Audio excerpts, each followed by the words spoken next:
The True History of the Hare and the Tortoise by Lord Dunsany.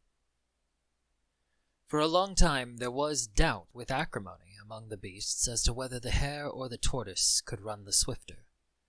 Some said the hare was the swifter of the two because he had such long ears, and others said the tortoise was the swifter because anyone whose shell was so hard as that should be able to run hard too.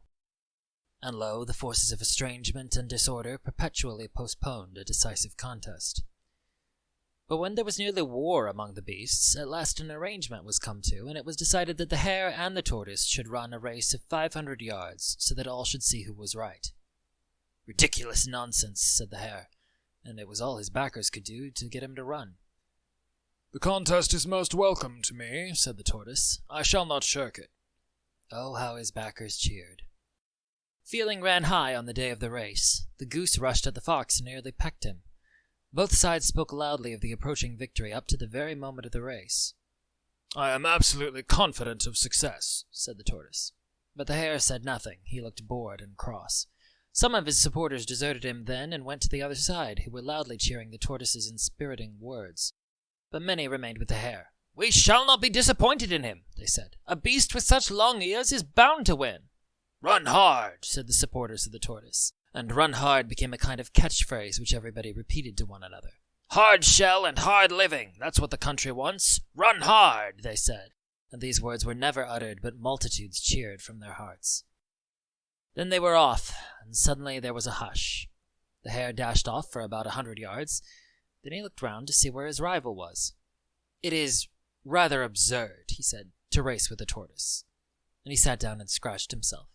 "Run hard," shouted some. "Let him rest," shouted others. And "let him rest" became a catchphrase too. And after a while his rival drew near to him.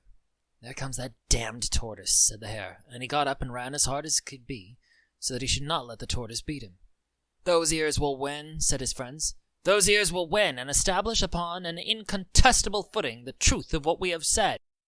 Then some of them turned to the backers of the tortoise and said, "What about your beast now?"